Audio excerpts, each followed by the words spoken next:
په دې کې ځوان را روان دی پټکې والے دی او د مخ نه کپړه تاو کړی ده دا شکل راته دی بدن نه داسې آشنا ښکارېدو چې د وجود ته مې ولکتنه دا سړی ماته څه آشنا ښکارېدو خو مخې پټو نه مې پېژندلو چې څوک دی نو ابوبکر رضی الله تعالی چې کله امیر المؤمنین شو د مسلمانانو بادشاه شو نو د مالدار خلکو نه به زکات اغستو بیت المال کې به جمع کو نو په مدینه منوره کې چې څومره کونډې وي یتیمانانو غریبانانو هغې ته به یې د میاشتې وظیفه ورکوله د میاشتې وظیفه او مسافر چې به یې د بار نه راغلی هغې له به خوراک سکاک د هغې نه ورکو داسې حالات جوړ شي چې مدینه منوره کې اړو غریب پاتې نه شو ځکه مالدارانو به زکات ورکو او هغه زکات په غریبانانو ته ورکېدو نن زمانه کې کوم مالداران زکات ورکړي بیا غریب نشته دی هر مالدار چې زکات ویسي نو غریب چېرته پاتې کېږي بیا عمر رضی الله تعالی عنه د بیت المال مشر و یو ورځ یې لاړو چې بیت المال ته یې وکتل مالونه را روان دي خلک صدقې هم راوړي زکاتونه هم راوړي بیت المال سم ډک دی د مال نه عمر رضی الله عنه ډېر زیات خوشحاله شو چې ویې کتل او چې ویې کتل غریبانانو باندې تقسیمېږي په دې هم ډېر زیات خوشحاله شو نو کوم چې دوی مقرر کړی و یو تن په دې بیت المال باندې نګرانو هغه ته یې وي ته ماله د مدینې منورې د غریبانانو هغه لیسټ راکړی و څنګه طریقه ده څنګه تقسیموي طریقه کار څنګه شروع دی هغه ورته د کونډو د یتیمانانو هغه لیسټ مخې ته کېښودو په نومونه لیکلی شوي عمر رضی الله تعالی وکتل چې پلانکۍ کونډه ده دومره راشن ورته د میاشتې ځي پلانکۍ یتیم دی دومره راشن ورته د میاشتې ځي ټول لیسټ چې کو په دې کې یوه کونډه لیکلې شوې ده نوم شته دی دا ورته هم لیکلې شوې چې کونډه ده خو مخې ته ورته دا نه وي لیکلې شوې چې دې کره څومره راشن تللی او څومره ورکره ځي دا تفصیل نشته دی عمر رضی الله تعالی چې کوم د بیت المال نگران او غیره وغوښتو وي دا ښځه کونډه ده وي او وي نوم خو موجود دی وي او وي تاسو خو ورکره څه شی لېږلی نه دی ولې د دې خو مخکې څه تفصیل نشته نه خو ورکره څه لېږلي او نه ورکره لېږي دا ولې هغه ورته وي عمره مونږ امیر المؤمنین ابوبکر رضی الله تعالی منع کړي چې د دې کره به نه لېږئ د دې کونډې کره به تاسو څه شی نه لېږئ ابوبکر درته ویلي وي او وي دا لیسټ په خپله لیدلی وي او وي دا ښځه پېژني وي او پېژني وي ولې وایي چې دې کره راشن مه لېږئ وي مونږ ته پته نشته دی خو مونږ ته حکم کړی چې دې کره به څه شی نه لېږئ مونږ ته پته نشته دی مونږ د هغه د حکم تابعدار یو مونږ ورکره څه شی نه لېږو عمر رضی الله تعالی سوچ واغستو چې ابوبکر رضی الله تعالی خو زیاتې کوي نه هغه زیاتې نه کوي او دا کونډه ښځه ده و چې د دې کره راشن مه لېږئ چې دا ولې یاره دې خبره کې څه چل شته دی ښه هسې به نه سبا شو تپوس یې کوو چې پلانکۍ ښځه چې د پلانکي ښځه را خاونې مړ دی ورسېد محلې ته حتی در دې پورې چې کور یې معلوم کو دروازه یې وټکوله ځکه چې دروازه د دنې طرفه زنځیر وه لټ وه دروازه وټکوله دنې نه ورته اواز وشو وي څوک یې وي دروازه لکه کولو کوي هغې زنانه ورته د دنې نه اواز وکړو وي دروازه خو نشم کولولی ځکه زه معذوره یم دروازې له خو نشم درتلی خو څه ویل غواړي څه کول غواړي وی زه راغلی دې دپاره یم چې ستا څه خدمت وکړم ته کونډه یې ستا خدمت له راغلی یم یاره وي زما خو څه ضرورت نشته دی زما څه ضرورت نشته وی کونډه خوراک سکاک راشن خو تا له راځي که نه راځي وی نه ماله خو د بیت المال نه راځي خو ضرورت مې نشته دی وی څنګه دې ضرورت نشته وی دا ګاونډیان مې ډېر ښه خلک دي دوی ماله ډوډۍ راکوي موډۍ راکوي نو زه په راشنو څه کوم دغه یوه تنه یم هېڅ څوک مې نشته دی نو ځکه راشن نه اخلم عمر رضی الله عنه تبار نه आवाज وکړو وی راشن ته ضرورت نشته خو نور خو څه خدمت کولی شم کنه نور څه خدمت وکړم وی او خدمت ته ضرورت شته دی وی څه خدمت دی یو خو مې دا کوټه کچه ده نو د دې نه دا خاورې ډېرې راجوړېږي نو سار د ملک د خاورو ډکې نو دا جارو کول غواړي او بل دا دی چې معذوره یم نو پاکې اوبه راله پکار دي چې پاکې اوبه راله څوک راوړي چې هغه څکمه بیا پاکې هلته کې بعضې کویان به دا وي چې د هغې اوبه به ښکلې وي د څکلو به وي اکثر اوبه به نمکینې وي د څکلو به نه وي نو ما له خوږې اوبه راوړي دلته کې هغه راته کېدي عمر رضی الله تعالی ته وویلو وی زه راورکولاومه چې درشم چې دا منګي د راډکمه دا ځای پاک کمه بوډۍ ورته وي دا یو ځوان کړي دي او هغه روزانه راځي دا کوي خو انسان دی بیماري هر څه پکې راځي خو هغه چېرته رانغی نو بیا هر هلته هم راځي چې ته ورسره پکې حصه اخلي عمر رضی الله تعالی فرمایل ښه دا دی عمر ابوبکر رضی الله تعالی ته دې ویلي چې زما راشن ته ضرورت نشته دی دا ورته دې ښځې ویلي زما راشن ته ضرورت نشته ځکه هغه راشن نه دی مقرر کړی خو به هر حال خدمت یې دی سبا به ورله زه راشم وبه یې کړم عمر رضی الله تعالی سبا راغی مونځ یې وکړو داسې لږ ټایم تېر شو دی راغی بوډۍ ته بیا دروازه وټکوله وی مورې راغلی یم چې خدمت دې وکړم وی بچې ستا نه مخکې هغه ځوان راغلی و هغه کړی دی نشته ضرورت عمر رضی الله تعالی بیا حیرانه شو چې دا څوک دي داسې په سوړي سهار باندې د سهار وختي دی راځي او دا خدمت کوي بیا ځي په درېمه ورځ باندې عمر رضی الله تعالی بیا راغی، بیا ورته بوډۍ وي هغه ځوان راغلی او هغه خدمت کړی، تللی ستا ته ضرورت نه دی پاتې شوی. په څلورمه ورځ باندې عمر رضی الله عنه کو هر څوک دی خو دې معلومومه ډېر الله والا سړی دی، خلکو ته ځان نه ښیي، په توره تیاره کې راځي او خدمت کې وځي، خو هر څوک دی خو دې زه معلوموم، ګورم چې دا څوک دی. وی سیټ ته ودرېدم، سهار وختي رالم مانځه پسې لږه تیاره وه، داسې سیټ ته ودرېدم. وی څه مې کتل چې په دې کې یو ځوان را روان دی، پټکی والی دی او د مخ نه یې کپړه تاو کړې ده. وی دا شکل یې راته د بدن نه داسې اشنا اشنا ښکارېدو چې د وجود ته مې ولکتل، دا سړی ماته څه اشنا ښکارېدو، خو مخ یې پټ و نه مې پېژندلو چې څوک دی. وی چې دې کور ته رانږدې شو، داسې نو پیزار یې ویستو، غلی غلی را روان شو، غلی پیزار یې سپیال بیخپې را روان شو. وی دروازې له چې راورسېدو نو په دروازې ته لږ اوچت شو، لاس یې ورباړ او په خپله ځان ته د هغې طرفه زنځیر کولاو، کور ته ورننوت. چې کور ته ورننوت جارو یې راواغسته، زه یې جارو کړو، زه یې جارو کړو، خاورې ماورې اوچتې کړې، بیا هغه په یو لوښي کې یو ټاټکي کې هر شی چې په هغې کې ور واچولې هغه خاورې بار ورتاوې کړې، کور یې بالکل صفا کړو، دا خاورې پرې واولې، د خاورې څخه په څخه شو، ځکه چې خاورې جارو کوي خامخا دوړې به در باندې پرېوځي. بیا مې څه کتل چې مشک یې راواغسته او غاړې ته ور واچوه، لاړه اوبه یې ډکې کړې او راغې اوبه یې زنانه ته کېښودې، چې اوبه یې کېښودې او دی واپس شو، روان شو. وی چې روان شو منډه مې پسې کړه، د شا غاړې مې راټینګ کړو، راټینګ مې کړو. ما ته وایي چې پرېږده اوس څه کوې؟ ما ورته وایي چې راغلی ستا دپاره یم، راغلی ستا دپاره یم، ځان به راته ښایي. ما ته وایي چې نه نه زما مخ نه شي لیدی. ما ورته وایي چې پېژندلی مې یې، ملګری مې نه رانه خطا کېږي، خو دا خبره په یقین سره بدلوم چې دا مخ دې ووینم، نور ملګری مې خطا شوی رانه نه وي، خو دا مخ دې وینم چې لږ یقین مې راشي. چې مخې کولاو کو هغه امیر المؤمنینو، امیر المؤمنین او د مسلمانانو بادشاه او ابوبکر صدیق رضی الله تعالی عنہ. ما ورته چې ابوبکر ته په دې ټیم باندې او دا خدمت ته په خپله کوي؟ ما ته وایي چې او عمره زه ابوبکر یم او دا خدمت زه کومه. ما ورته وایي چې ما ته به دې ویلي وکړه، ما به کړی وو، زما زوی به کړی وو او ستا زوی دی هغه به کړی وو، غلامان دی هغې به کړي وو، دا د اوبو پیټی دې په خپله په اوږه اغوستی او خاورې دې په سر اغوستې او دا پیټ یې اوچتی، نو غلامان دې نشته دی، نوکران دې نشته دی، مونږ به کړی وو که تا په خپله ولیکو. بیا ابوبکر رضی الله تعالی په جړا شو، وایي چې عمره یوه ذمهواري راکړه چې بس بیا یې ته کوه که نه، یوه ذمهواري د الله که. ما ورته وایي چې څه؟ ما ته وایي چې دا ذمهواري راکړه چې د قیامت په ورځ به زما پیټ یم ته اوچتی. ته چې ما ته وایي دلته به یې زه اوچت کړم، زه به یې کوم، یا دې ستا زوی وکړي یا دې غلام وکړي، ټیک شو تاسو یې وکړئ، خو دا ګرنټي ماله راکړئ، دا ذمهواري واخلئ چې د قیامت په ورځ به زما پیټ یې اوچتوئ. حالانکې الله تبارک وتعالی خو فرمایي چې ولا تزر وازرة وزر اخرى، یو انسان د بل انسان پیټ په ورځ د قیامت نشي اوچتولی، نو که ته دا ذمهواري اخلې ته زه اوچتولی شم، نو راته ووایه د قیامت په ورځ به زما پیټ بیا څوک اوچتوي؟ ما ورته وایي چې ابوبکر خو ټیک شه صحیح ده، په دې پورې کور خواله چې رالې تا دا پیزار ولې ویستو؟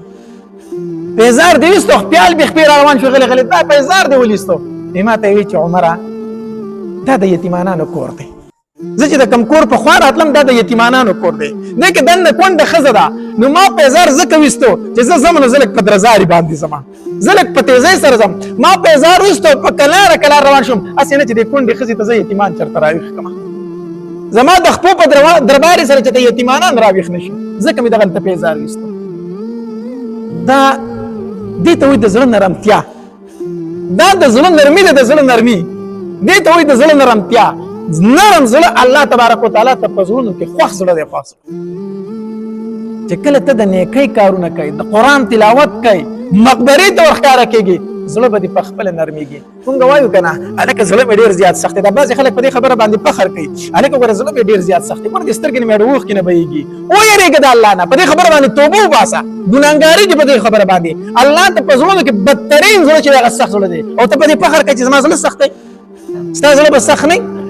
سار راپاسي د دنیا شمیر شروع کی، د پیسو شمیر شروع کی، د گاډو شمیر شروع کی، د بنگلو شمیر شروع کی، ټول ورځ په دې باندې ستا تیر شي، ته الله یاد نه کی، قبر یاد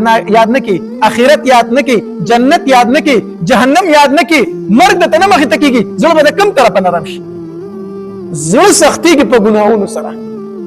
په ګناهونو سره زړه سختېږي. حدیث مبارک کې راځي نبی علیه الصلاة والسلام د مسجد نبوي نه راووتو، صحابه کرامو خندل چې نبی علیه الصلاة والسلام هغه صحابه کرام په خندا ولیدل که نه، نو ویې فرمایلو وایي زه چې په څه پوهېږم که نه، کو تاسو په هغې پوهېدلی وی که نه، نو ستاسو به جړا ډېره وه او خندا به لږه وه، تاسو به چېرته نه وخندلي. او بیا نبی علیه الصلاة والسلام وفرمایل وایي دا قبر چې دی روزانه یو څو اوازونه کوي، یو څو اوازونه کوي دی وی انا بیت الوحده انا بیت الظلمه انا بیت التراب انا بیت الدود د یو څو اوازونه کوي زه د یوازیوالي کور یم زه د تیارو کور یم زه د چنجو کور یم زه د خاورو کور یم کومال راځي ځان له د نیک عمل رڼا راوړه چې دلته تاته رڼا پیدا شي کومال راځي ځان له د نیک عمل بستره تیاره کړه چې دلته ته بستره خوره شي کومال راځي ځان له نیک عمل راوړه چې د چنجو نه دي بچ کی چنجو نه دي بچ کی نبی علیہ الصلوۃ والسلام فرمایل مرګ یادوي ځان ته قبر یادوي نبی علیہ الصلوۃ والسلام فرمایل مرګ یادوي مرګو دا د انسان مستی ختمي دا د انسان خوندونه ختمي په مستی کې رااله په ګناہوں کې رااله ځان ته مرګ را یاد ک په خپل باندې د ځل نرم شي دا څه کومه دا څه پس کې اخته ما دا نه چې دنیا ګټل ناروا دي دنیا ګټل یقینا جایز دي صحابه کرامو کې داسې مالدار صحابه کرام تیر شوی دي چې په نن زمانه کې هم داسې څوک مالدار نه داسې مالدار صحابه کرام تیر شوی دي په غزوه تبوک کې عثمان رضی الله په غزوه تبوک کې ابو بکر صدیق رضی الله تعالی عنہ دوه حصے مال د خپل کور راوړ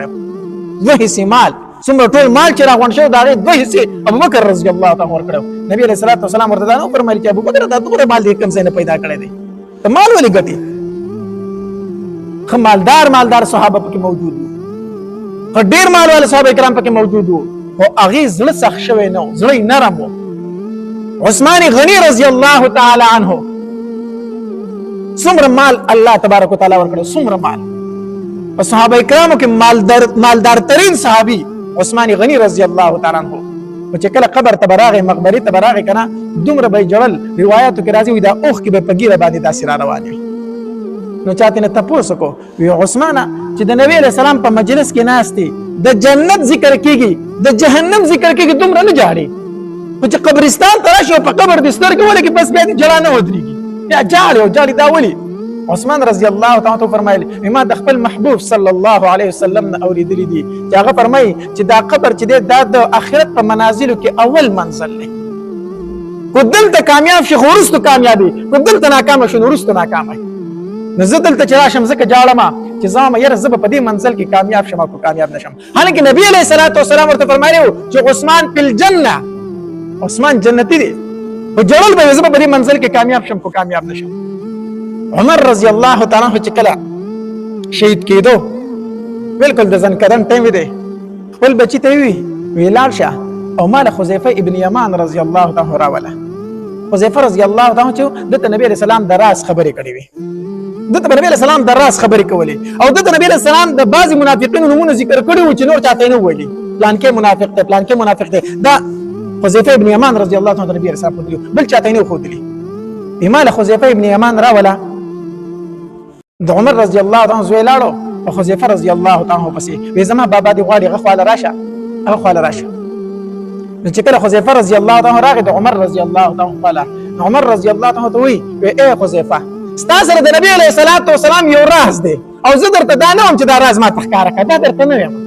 دا ته نبی علیہ السلام د منافقین نمونه خودلی دي نو دا درته نه چې ما ته ټول ذکر کا ته دومره په د منافقین په غلیس په لګ نظر ورواچو د عمر نوم په کې چرته نه د منافقین په غلیس کې د عمر نوم شته کړي صرف هغه نظر وچروا حذیفه ابن یمان رضی الله عنه فرمایل ی عمر خوشاله وسپای منافقین کې ستانو نشته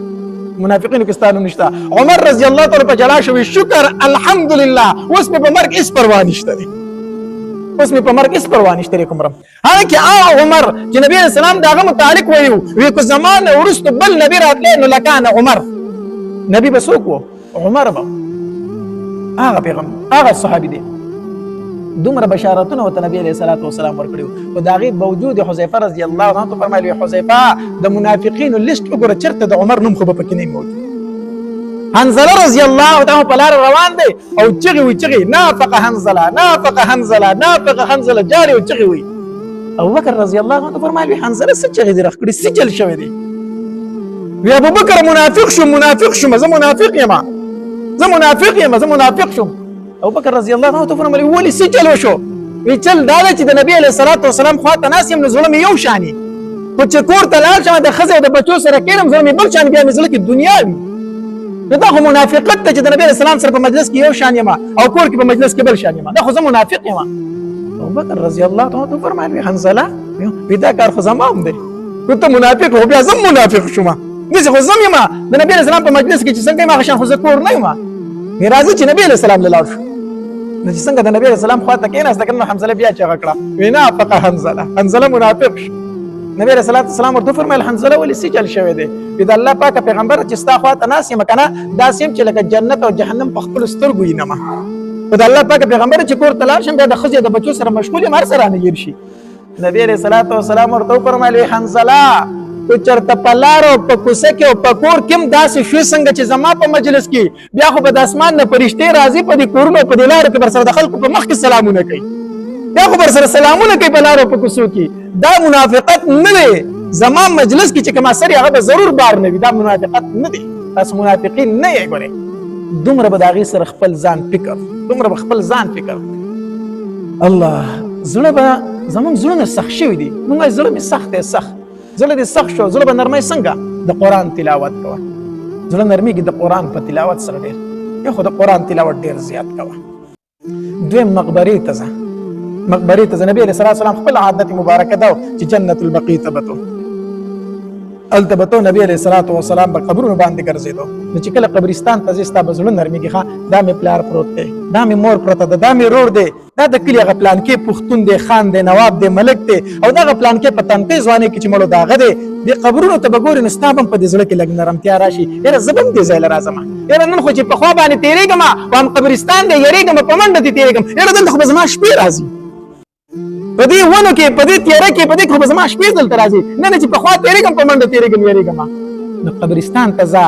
زړه به دې نرمېږي ځان ته دغه ځای را یادوه مړه کو ډېره دنیا ده کو لږه ده پاتې کېدونکې ده نو زړه به دې نرم و د الله نافرمانۍ به نه کوي به هر حال